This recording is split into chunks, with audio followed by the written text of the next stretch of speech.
Hello, everybody, and welcome to another episode of A Day in the Life. I'm Priya, and this is my co host Rajiv. And today we have with us Raghu. A very Hi. special guest. So he needs not a long introduction, but I'll give one anyway. So Raghu is a string theorist, currently a senior research scientist at Stanford, but he will be starting next year faculty at the International Center for Theoretical Sciences in Bangalore, in the TIFR Institute. Um, and before that, he was a postdoctoral student at Princeton, joint with Princeton and the Institute for Advanced Study. And then before that, he did his PhD at Stanford, master's in Cambridge, bachelor's in, started off at IIT Delhi and then went to MIT. And he hates it when I say this, but I'm going to say it anyway. He was ranked number one in the JEE exam in 2006. So without further ado, welcome, Raghu. Really, really good to have you. How are you feeling? Thanks, Raj. Thanks, Priya. I'm feeling good. Good Yeah, thank you to so be much. on this podcast. Mm-hmm. Yeah, thank you so much for making time to do this. Super exciting. I think, like Rajiv mentioned, you're going to start at ICTS in Yeah. Bangalore soon. Mm-hmm. So since you have a lot going on in that sense, how are you feeling about it? I'm feeling good. I feel like the string theory group, which is my research field at ICTS, is really great. Like there are some very good colleagues there, and the institute gets some of the best students from India. So I'm Mhm. really excited to start my journey there and be part of the good institution. Mhm. Have you ever been to Bangalore before? Have you ever lived in Bangalore I have before? not lived in Bangalore, but I have visited this institute and spent like a month at a time, couple of times there. So I know Mhm. the place well. It's a small institute, kind of far from the city a little bit, so it takes a while to get there. Mhm. So it's in the around it there are just some farms and small villages. So Yeah, nice, quiet place to do physics. yeah, it is very beautiful. I've been to ICTS once. I am from Bangalore, so Oh, I know that we take the shuttle from IISc to right. ICTS, and it's a beautiful, like the city at one point stops, and then it's just Yeah, forests, yeah, farmland sort of vibe, and then you get to this place where everybody's quietly doing physics. So hmm it is hmm very cool. Yeah. yeah. Is it similar to the institute at Princeton, like the sort of monastery vibe? It's a little bigger than that, like because the institute doesn't have PhD students, whereas we do. And I think, yeah, the groups are a little bit bigger than the one at IAS. But yeah, I would say it's a little different because the students really make a difference. So you're also teaching, and Mm, there are courseworks and things like that. Like Mhm. we have interviews for PhD admissions and also hiring postdocs. So nice. Yeah, I mean that makes sense, and I think speaking of hiring and getting postdocs, we'll talk about all the technical work in a little bit. But I actually wanted to start off and ask you, since this is a day in the life and we're talking about what it's like, what part of what part of your work outside of the technical aspects is excites you the most? yeah, I think so. Our field, like I think in general, any type of mathematical research or mathematical physics research involves talking to your colleagues a lot, like talking to your students or fellow postdocs or faculty, and you're just bouncing around ideas quite a bit because we are not really using that much computing power, at least in the specific things that I do. So one of the tricky parts is to find a problem which is sort of interesting enough so that people will care about it, but yet like you could solve it using some reasonable amount of uh, like in a reasonable amount of time and also using the tools that you have. So for that, like you really need to discuss a lot with people. And so I like that a lot because I think I just like talking with people. And I think, like, for example, right now at Stanford, there's a big group of postdocs and we get Oh, lunch every day and we are like discussing papers from the archive over lunch, and if there's a conference going on, what talks were at the conference. Like usually they record all the talks anyway, Right. so I think that's really fun because you learn a lot by talking to people. Like it's much more efficient way. Like if somebody has already understood something, and you can question them and cross question them. So it so the it, it's a little bit technical in the discussions, but it's also social because you get to then also chat about other things. Like you're sitting at the lunch table for like an hour and a half and just talking. Hmm. How big is the group of people that meet up roughly every day? Like, are we talking about like three Maybe people or around 10 people or 10, maybe 10 people, 10 people? something of that Dang. order. Sometimes it's 15, but yeah, something like that. Are you all Wow. working on similar problems? Like, Yeah, or so these 10 people are working on problems that we may not be collaborating, but hmm. our discussions are mutually intelligible. So, like, Hmm. we can Oh, learn from each other. hmm. Some Okay. people are also collaborating, amongst those 10 people and so on. But Hmm. Hmm. yeah, Nice. so I think that's really fun. You mentioned talking to a lot of people, and I think my next question is sort of related to this. But so, how did you know, or how did you choose between theory and experiment? At what point were you sure that you were Yeah. going down either one of those Well, paths? I think it was already clear, like in high school, because unfortunately, the school that I went to in India, um, math is, that's also why like theoretical physics is much more cutting edge in India rather than experimental physics, I would say, because just the training in schools is much more just bookish. Hmm. Hmm. Like students don't really go to that many physics labs or chemistry labs. Science is kind of just taught in a classroom from a Mm-hmm. textbook and you do the math. Mm-hmm. So, for example, when I went to the physics Olympiad at the end of high school, like it was very hard. So there's in that exam, there's like a theoretical component and an experimental component. Mm-hmm. And many of the students from India who are like really good in the theoretical part are like really struggling with the experimental side of things because they have just never played with equipment in a lab before.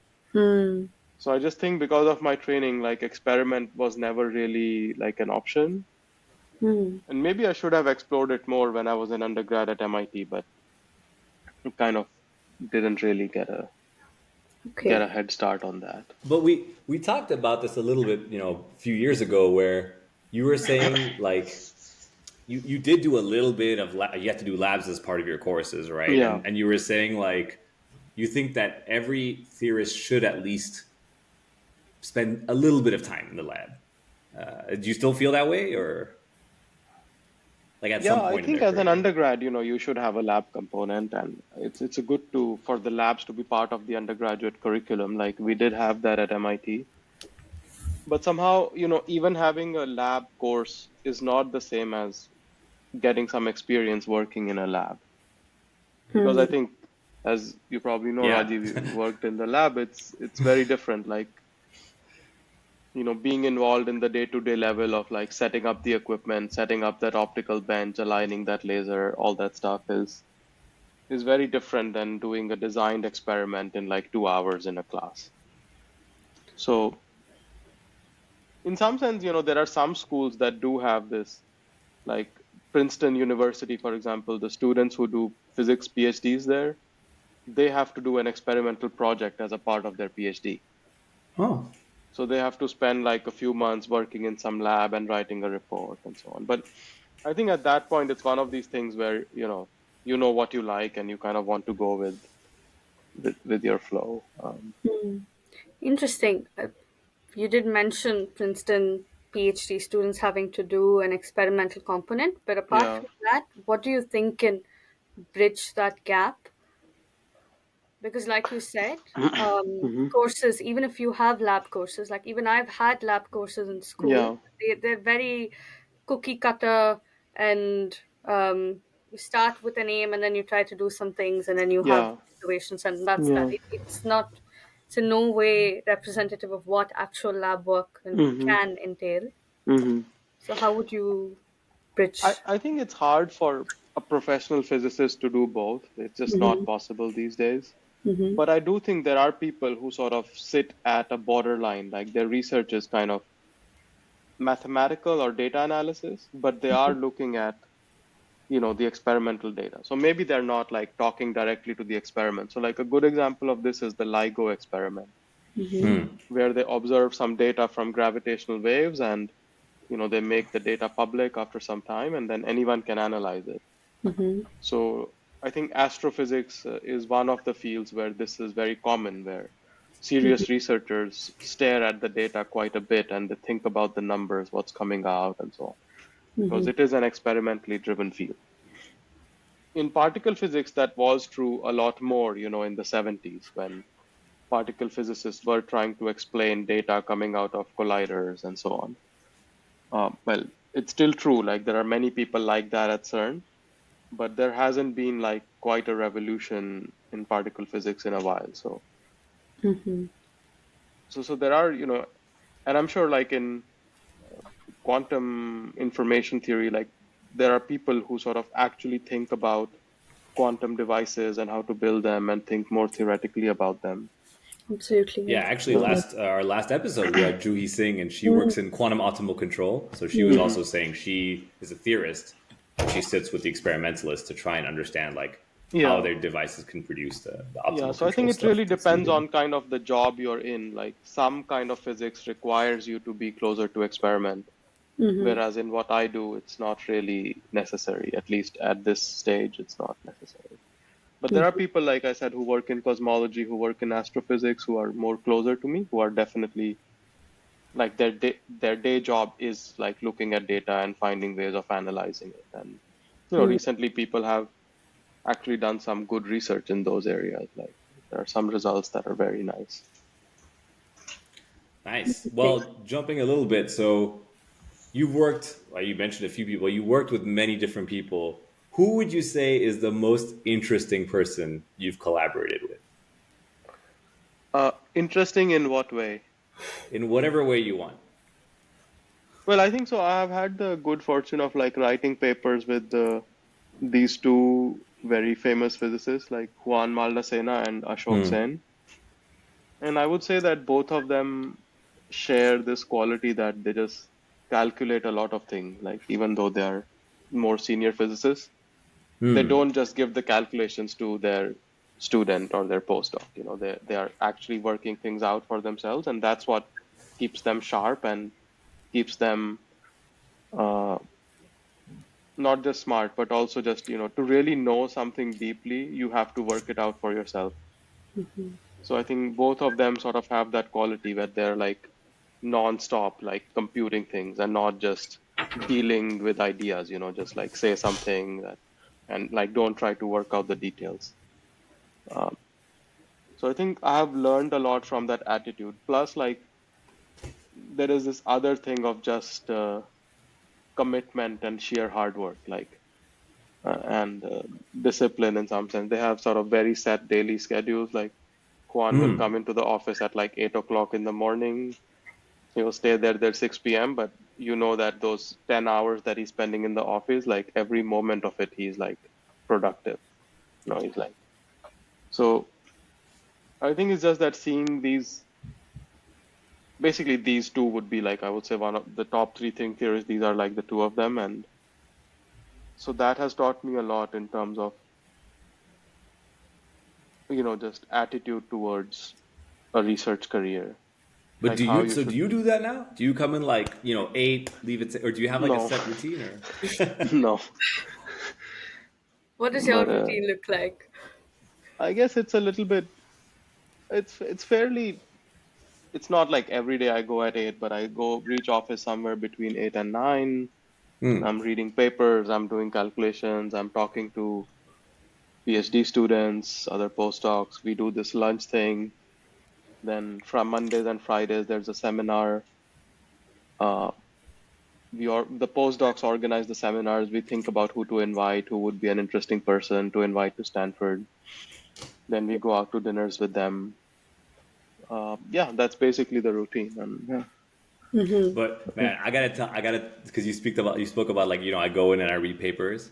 Yeah. I gotta tell the story. I don't even know if you'll remember this, but so I used to visit Raghu while he was at the institute in Princeton, And there's one time, like the first time I went, he like, it's the campus housing. It looks really nice, but you know how like oftentimes when I suppose like we are looking online and we see a paper, we're like, oh, we should really read this, right? So we'll like save it or whatever. So we have like a list of papers we should read. And I go to Raghu's house, and he has like stacks of printed papers, just printed papers everywhere, right? And I was like, oh, so like, okay, I get it. Like, I also like reading papers, right? So I was thinking, like, yeah, he probably like prints those papers to read later. But then I was like, oh man, that's pretty old school. And then I asked him like, so how many of these papers have you read, right? And we're talking like stacks, right? And he looks at I remember you were like a little bit confused, and you were like, oh, these papers? And I was like, yeah. He's like, I've read all of them, right? And I was like, man, that's I when I knew can't like he's remember that. I'm sure different. you're making this up. No, for real. And then you pointed to like a smaller stack, and you were like, yo, that's what I'm reading now, right? So he just had like these stacks of papers, and I was like, man, this guy's a beast. I feel like I'm totally the type to be like, okay, I should read papers. And I was like, you will just actually sit and read, because I've seen you do that too. I've just seen you being like, all right, and just grab like two papers and sit and Yeah. just like go through them, right? Yeah, I still Like, print papers, like I have a lot of stacks of papers, but I sort of collect them like books, like I staple them nicely, and then like I had the same printed papers in Princeton, and when I moved to Stanford, I just shipped all of them.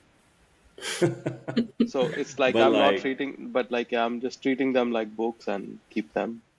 Is it but I just think a it's just sheet like, of I don't know. paper? Is that why you print them out? It's also like, the surface area of the paper is a lot bigger. Like I can have five papers open, and whereas just like thumbing myself through like an iPad screen is just, Yeah, okay. I don't get it. I have some collaborators that are younger, and they have just like one iPad. They don't even like use a laptop anymore. This guy's Wow. like doing his Zoom call on the iPad, all his notes on the iPad, his calculations on the iPad, his papers on the iPad, and I just don't get that 11-inch screen. Like it's just too small. I don't I feel called out. know. Oh, is that what you do? Yeah, it's always just all tab, tab, tab, tab between the many screens. There's the Man, simulation Yeah, running, but it Raghu, works. it's the new it generation, works. man. Maybe it We're works. Yeah, I'm not criticizing. It's just not for me. I just can't. we're getting old. We can't Yeah, we can't handle the new technology, man. But yeah. yeah, no, but I was like, man, that guy. So I don't know. That's why I felt like Raghu, like really, like he just there's no shortcuts. Like he was like I feel like I was inspired by that. I was like, man, you just gotta like sit and just read and understand. Like, and I don't know. I'm sure it takes everybody time, but he just sits and does it. I was like, this guy is a different animal, man. But I think it's also Like, like, in experiment, maybe you need to read papers, but maybe not like as much as in math, right, or theoretical physics, because you also just have to do your experiment, and there's some yeah, details to be figured out and setting up the stuff. So I think just the nature of the work is also such, right?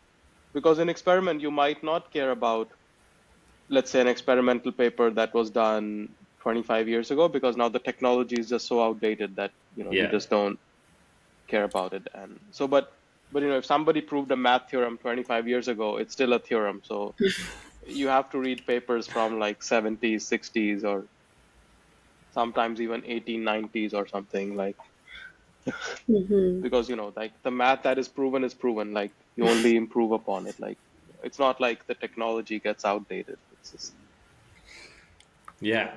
Well, I don't know. I don't know how many you think all theoretical. I'm like honestly, be honest. Like out of all, I mean, not like let's forget the top class ones. Do you think like all theoretical physicists will sit and read papers from like the 60s and 70s, or do you think it's like a must? Like, man, you ain't got no choice. Like, you got to do this. well, I think, yeah, everybody, I think, reads papers, but it maybe the difference is like whether they read papers just for the specific project they're doing or the things they're interested in, versus having a more broader interest, in knowing more about the field itself. Like, so I Hmm. think at some point, like a breadth component comes in where uh, I feel I like just knowing stuff, even though it's not directly useful to my research. So maybe that's why I read slightly more papers than other people, but like everybody needs to sort of, you know, yeah, if you're doing some math thing, like you need to know what has been done before, and sometimes like you just need to go all the way back. And Hmm. also sometimes what happens is some threads of research kind of stop. Like there are some topic in which papers have been written, let's say from like 2001 to 2005. And for some reason, that field just people didn't think about that certain topic because maybe at that time it wasn't exciting anymore. But then suddenly 20 years later, people get a new idea. And then, that thread that had sort of stopped in 2005 is now revived in like 2024. So then you have no option but to read those papers from 2001 to 2005, right, to understand what those people had done. I think maybe this kind of a thing is less common in research areas where technology is the driving factor, because if a technology is promising, usually there'll be enough people pushing it to its logical conclusion, and then maybe not. I don't know. I'm just thinking. Yeah, I don't know. I think I was thinking about this because I feel like it's maybe like a smaller microcosm because I think you still can get some ideas from older techniques, or maybe I should say like certain techniques also last for a while. Like if you're, I don't know, I'm gonna say something pretty, I think quite niche, but if you're in like cavity QED and you have a pound driver hall locking, like that thing will be around for like several more years. So I think there are still techniques that are around, but I think like you said, maybe like I don't, if I can sit and read the pound driver hall paper once, but I don't have to sit and understand and prove all the theorems that are in there. I have Yeah, to like go to the lab and do the you laser just have to locking do the myself, right? lock, right? You just have to. Yeah, Right, exactly. right. So maybe it's a bit different, but Yeah, yeah, I just think I don't know. I was just impressed at like the volume at which you not. And it was not just like reading just for sake of reading. Like you have to sit and read and understand this paper. Like it's just it's just like I think yeah, that's sort of one of the components that sets apart people, right? It's like yeah, how much are you willing to sit and read and just understand like yeah, chunky pieces of physics, right? yeah. And okay, I'm actually really curious here because we've been talking about the depth of knowledge Hmm. in a particular area. Raghu, do you also venture to, uh, I mean, associated fields of not just physics, but have you ever? I just want to get your view on. Is that ever helpful?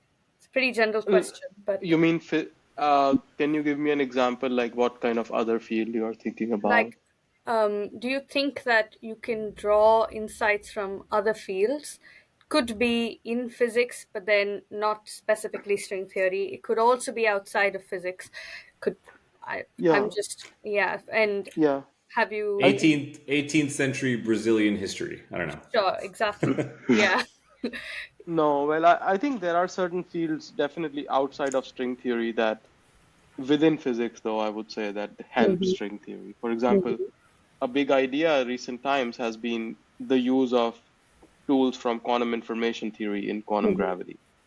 So mm, that is actually quite famously, people have made a lot of progress even in the last 10 years. mhm, And even some of my work was using some of those tools.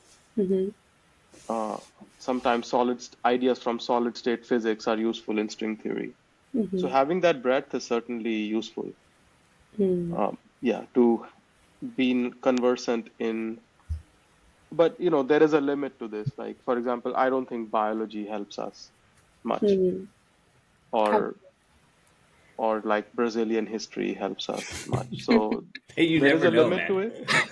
Yeah, but also one has to be, careful in, yeah, in basically you have to spend your time wisely, right? You only have a Yeah, I was finite gonna amount say of like time. you give it So that infinite is time, why, sure you can read yeah, whatever, but but that's why like having really good colleagues helps, because if I'm trying to learn about quantum information, one way is like I open a book and I learn everything from it, but that's a slow process. Whereas if I just need some particular thing and I have some expert in quantum information on my floor, I can just go talk to them, right? And Mhm, talking is much more efficient. So in mhm, that sense, being surrounded by colleagues who are knowledgeable and who you can have, who you can understand, who understand you, I mean, mhm, technically is very important. mhm, So that's why, like, communication becomes like an important thing, because if somebody is like not good at expressing their ideas or not good at listening to your question, and they just like start telling you facts rather than, really listening to your question and sort of giving a pointed Mm, response. So it is definitely true that scientists and especially theoretical physicists, I think, could improve upon their these kinds of communications, because that sort of increases the efficiency of the output of the department or the whatever. Fair. You're facts. telling us a lot of things about your process in general, about the Hmm. way you communicate, and then the depth, and then the hard work.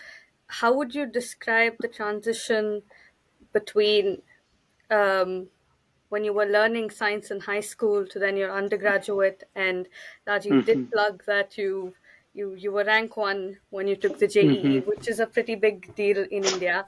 So, and then after that to now to the science and research you're doing now. So, what has that journey looked like?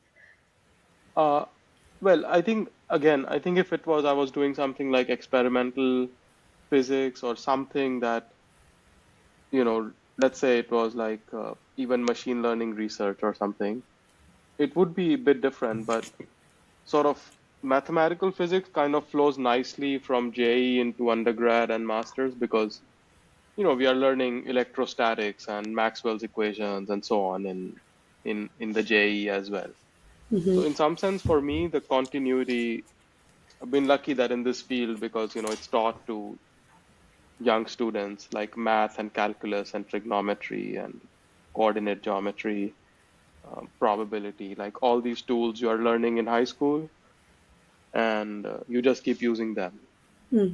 So, but if you, let's say, go into, I don't know, let's say mechanical engineering, and now you need to learn about car engines or batteries or something, then I think that's a bit different, because you don't really talk about that at least for me, it was not talked about in 11th and 12th class, right?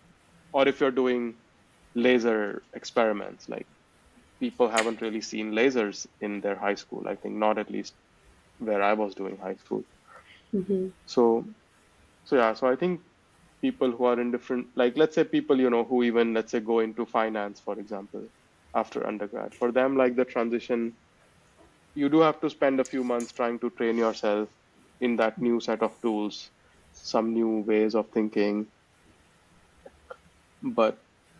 But yeah, but if it was, you get to pretty advanced levels of math, right, in high school. Like calculus is not easy. Like you even do multivariable calculus, things like that. Hmm. And theoretical physics is just using all of those things. And then undergrad is just piling up on that knowledge, and you kind of continue from there.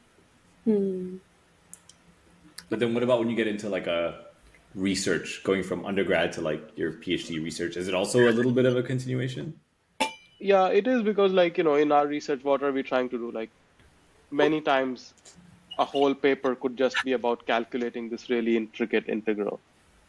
Okay, so that's just calculus, right? You're just doing integration, like your high school teacher gave you an easy problem, and research is just a harder integral. So, okay, you can try It's to do that. it's You make just it math. sound so Oh, simple. that's Sorry? man. Yeah. Oh, go ahead, Priya. You said I mean, you that's what No, were you no, basically saying? why, wait like, for the story. I want to know. No, yeah, she said you make it sound so simple. And yeah, it's true. I had another story because it reminded me of another story where you remember the Andrew Ng course we took together. yeah. So we took this machine learning course at Stanford when we were together there, and it was just like an aside from our PhD. And we actually did a project together and stuff. It was super fun, but we had a midterm exam. You remember this? Do you remember this, Raghu? I probably don't remember, but Man, I can't I believe you guys remember remember. the Okay, midterm. It was a bit hard. well, okay, there. This is what I'm talking about. So it was hard, right? So we get out of that midterm. I'm like, I'm trash, right? I'm just like, I'm terrible at this midterm. And Raku, he's like, it was actually just very, very mathematical, right? So it was much less like practical. Ultimately, the course was very practical because we did the project. But Roku was like, man, yeah, I don't think it was a particularly like constructive midterm because it was like just math, right? And yeah, it was hard. And we say, okay, yeah, it was hard. Then we get the results. Man, okay, so I got like a 30%, right? I just totally bombed that exam. People were getting like 50 to 70%. And we're like, so Raghu, what you get? And he's like, yeah, I got a 97%. And then like we look at his paper, and we're like, oh, but wait, and we're looking through the question that he got wrong because it's one question. And then we also realize, I think he realizes before we do that, like, actually he got it right, but the grader couldn't really understand because Raghu was using Einstein notation, which is like a bit specific. And so he actually got all the questions right. But he was like, yeah, it was hard. And I was like, man, get out of here. So he always makes it sound so simple. But like, it's just, yeah, I think it's just like that level of like, I don't know how to say it. It's like you know, we were talking about before the podcast, Priya. Like it's that extra level of like just Hmm. getting to like wrapping it all up is like, I don't know, it takes something Yeah. additional. So yeah, he does for sure make it look easy.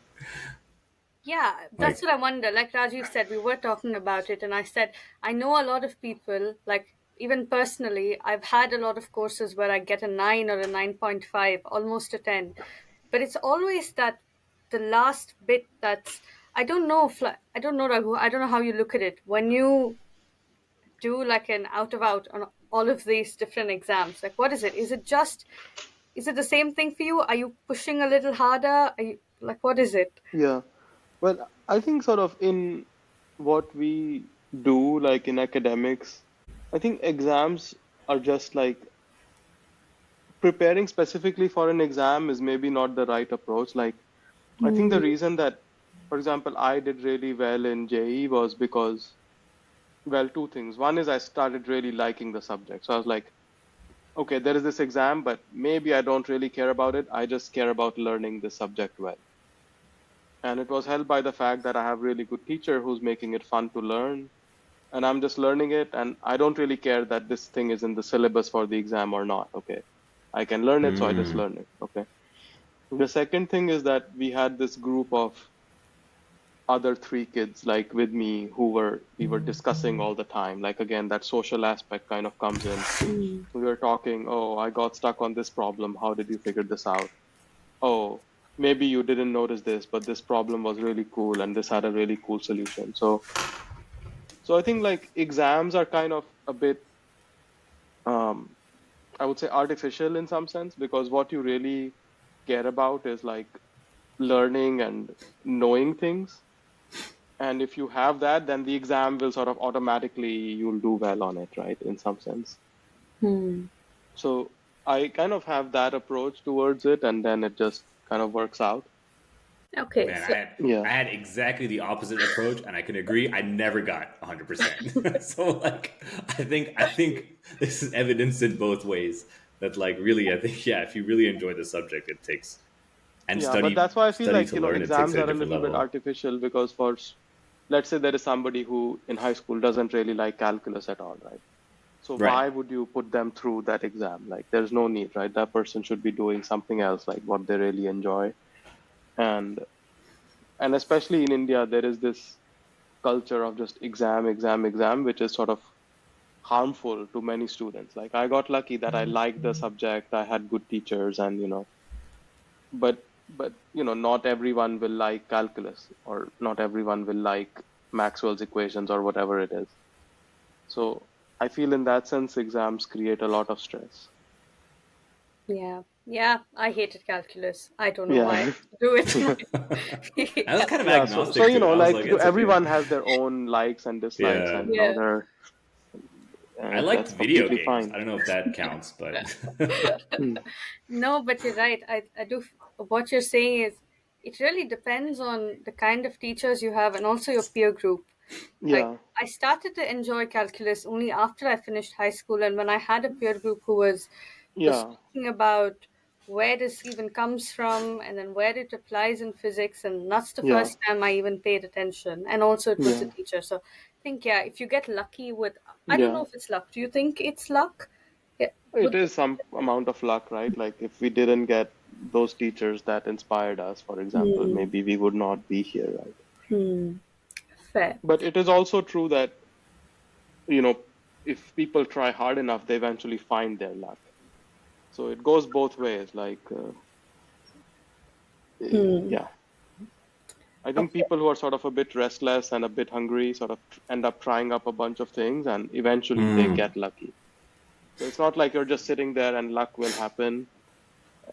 you got to just try out various things, and something will click, right? Something will hit. You've talked about how you do a subject or you study for the sake of studying the subject or Yeah, learning itself. Do you have like a yeah. long-term goal that motivates you, and do you think like it's important for researchers, physicists to have a long-term goal that motivates them? Yeah, yeah, I think for sure. I think especially as you get more senior and more familiar with your subject as a whole, it's important to, have kind of an idea of where you want to go with your research. Otherwise, it's just infinite, right? Knowledge is infinite, and you could keep kind of exploring this or that. I think having certain amount of direction is okay, and but everybody picks a direction based on their own set of unique life experiences. What, yeah, just so for me right now in string theory, one motivating question is we've had like string theory around for maybe what 57 years, almost 60 years now, but we still don't have a fundamental equation that okay, I can write it on a piece of paper and say this is what string theory is calculating, or this is what string theory, this is like the fundamental equation of string theory. So we have that for particle physics, for example. I can write down on one sheet of paper, okay, it may be impossible to calculate with it, but there is psychological comfort in the fact that whatever it is on this piece of paper, and then working out the consequences may be well nigh impossible, but you have that starting point, and then people can push on it in various directions. But string theory doesn't have that fundamental equation or fundamental principle. And we've already learned so much from string theory without having that fundamental description. So, one can only hope that once we learn that fundamental description, we learn even more things. So in that sense, I'm drawn to fundamental questions like that. Yeah. So we What's that only know sort of equation? parts and corners of string theory. Like we know it in various approximations, in various limits, in various simplifying limits, but we don't know it exactly what the fundamental, even what the fundamental degrees of freedom are. Like, are strings really strings? Because string theory also has membranes and it has particles, it has everything. So string theory is just like, I think at this point it's even a wrong name to give this theory. But yeah. It's an equation that you want to write on a piece of paper and Priya wants to write on an iPad, I guess. All right. Let's jump into slice it up or spice it up. So before I get into the game, I guess all of us have our spicy stuff going on. I got my hot sauce, the same one as usual. It's hot sauce from New Orleans, actually. So just wanted to show the Nice. camera. If you guys want to show your stuff too, what you got going on. I've also got what I usually have. Am I doing this right? Oh, yeah, it's Thai. Yes. So somehow I feel like because it's Asian, it's more powerful than yours, Rajiv. I'm justified when I complain. I What have do this you have? Oh yeah, okay. green chili pickle from India. So, Wow, that's. I yeah. feel like both of us have less of a right to Yeah, complain. He's that's true. just straight up eating the chili.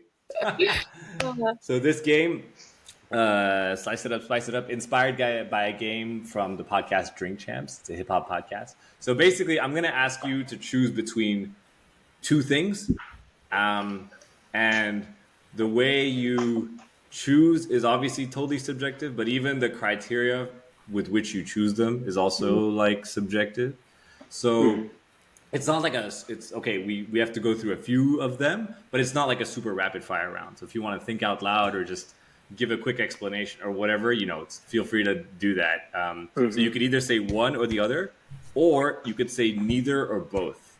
But if you say Mhm. neither or both, like you really can't choose, then you have to take a Mhm. bite of the spicy Okay. thing that you have. and we have to Okay. take And so do we. yeah. So do Okay. we. So the more you say both, the more Priya has to eat spicy things. So think about that. Okay. Okay. That makes for good content. I'm just saying. So okay, let's start with the first one. So Carl Schwarzschild or Roger Penrose? Is it really that hard? I would go with Schwarzschild on this one. Oh yeah? What made you finally choose? I don't know. He was just in the trenches. I guess that makes it unique. He wrote the solution while he was fighting or something in World War One, Oh, I had no idea. this black hole solution. Yeah. Wow. That's, I guess okay. that's an Penrose intense has Nobel Prize, whatever. He has proved some theorems, but he was not in the trench. Okay. Okay. Wow. That's I pretty cool, respect that actually. choice. Nice. Fair enough. Fair enough. All right. So the next one is the Bell test experiments or the double slit experiment. Man, I'm gonna say both. I don't know anything experiment. Okay. Well, why? How come? Like, is it So really you- that hard? Oh, we're both fantastic, right? Sure. Yeah, I don't know. What do you think? I think they both established some fundamental properties of quantum mechanics. So, or interference, All right. I guess, superposition and entanglement. Yeah, there you go. So I guess you can't that's have why- entanglement without superposition. without superposition. Yeah. But yeah, and that's why, thankfully, because of those two experiments, I have a job today. So I'll take him. Okay, IIT or IISc? I know they're different IITs, so it's a bit of a strange Well, question. Thinking but- about IIT Delhi? Oh, is that the IIT? Well, this really depends on what angle we are trying to. So pick an angle. Yeah, what's the angle you're approaching it from? What's Well, I angle is guess most if it's for interesting for you undergrads, personally? if it was undergrads, it was definitely IIT because ISC doesn't have a big undergrad program. Whereas for research, it would be IISc. Okay. Like if you're doing research. Now, So I you guess have it's to- both. No. Yes. I like it. I think Rajiv picked That's them fair. because he knew it would be hard to choose between them anyway. I mean, Yeah. or I don't know who of This you is not picked. Rajiv's fault. I don't know why I leave the game to him every time. okay. Not No. nice, is it? Yeah, this is actually not the best idea, but it's okay. No, it tastes good though. I like the taste. It's just okay. Let's see how many more of these I can handle. How are you doing? You holding up okay? No, Yeah. I'm not holding up. Okay, Raghu seems fine. I did notice. I don't know if you noticed, Rajiv. When you were explaining the game, Raghu took the last sip of his water. Like, oh, I'm not gonna need it anyway. Yeah. Yeah, it's that like Punjabi confidence, man. Or I guess from Chandigarh, right? Yeah. So, okay, Stanford or MIT? I'm going to say MIT Oh wow, okay, for my undergrad place. nice. Oh, it's like a good experience and all that stuff. Yeah. Okay, the LHC at CERN or the LIGO experiment? Ooh. That's hard to choose. I guess both. Okay. Okay. Wow. Man, you can really handle your spice.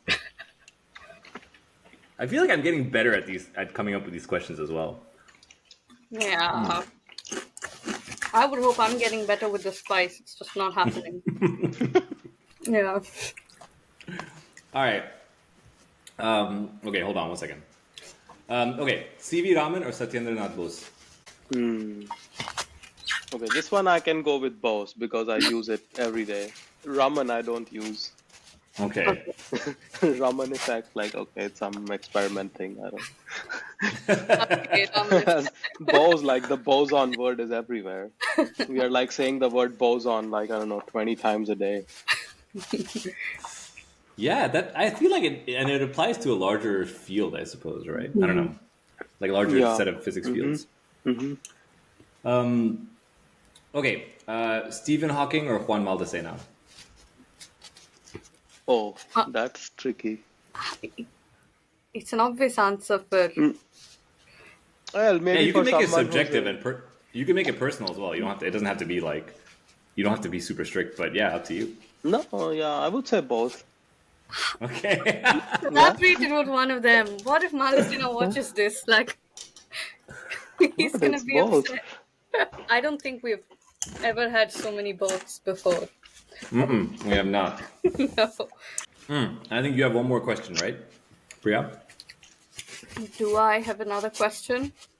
I think it's the one you have, you ask everybody. Oh yes, the I one know I it's a little ask bit different. everybody because yeah, this is because I'm doing my masters in case, Okay. and I want to know what the right answer is. But do you have a do you have a preferred qubit modality? Like which one do you think is going to win?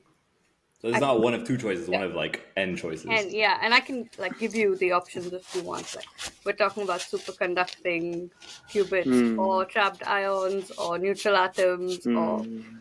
photons. What else I am feel I? like I have no idea Any about these centers? Maybe then what's your favorite one? Take your pick.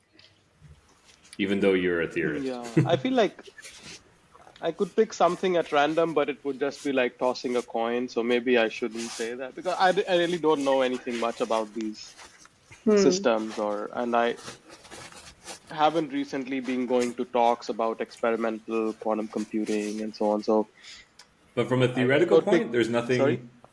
I mean, I I know haven't been it is following experiment because you're this. building them. Yeah, this is Okay. something I have not been following. So Okay. So none of somehow them. the That's Okay, yeah, but can I that. ask? maybe I would say How would you decide? Like from a theorist's point of view, what do you think is most Yeah, maybe that's a good like? question. Is there? well, I think maybe like if I have to just say right, like the biggest thing is scalability, right? Hmm. Okay. Um, because okay, eventually you can make small systems work with maybe any technology, but something that will really become at like an economic scale will be something that's scalable. So, and I Hmm. don't know the ins and outs of what makes something scalable, something not scalable, because these are very specific kind of technologies. So it's hard for me to have an informed opinion about this. Okay. All right, Okay. I No. think that means I that mean, we're taking another Yeah. round. Okay. This is, I feel like Raghu is not disincentivized by spice somehow. Didn't No, not at all. Like you seem to be doing really well. Do you eat spicy a lot, Raghu? mhm. Yeah. I'm just literally sweating. Okay. That's the game, right? No Okay. more. No more. All right, that was it. Thanks for coming on the show. Thanks for playing the game and taking the time. I actually had one more question. So this was you talked about this a little bit earlier. We talked about this when you're talking about how you study for exams and stuff. But either if you wanted to add more or talk about something a little bit different in terms of you're a person that's worked and studied in many places in the UK, in India, in the US, and now you're going back to India. What advice do you have for maybe the younger students or people that are earlier in their career than you are in the physics world? Well, yeah, for people who want to do research in string theory, I would just say read Polchinski's textbook. Like put it under your pillow and just like read it and try to understand it. Or put your iPad under the pillow, whatever. But Tactical. I would recommend the two actual books. I don't know, that's just my personal bias.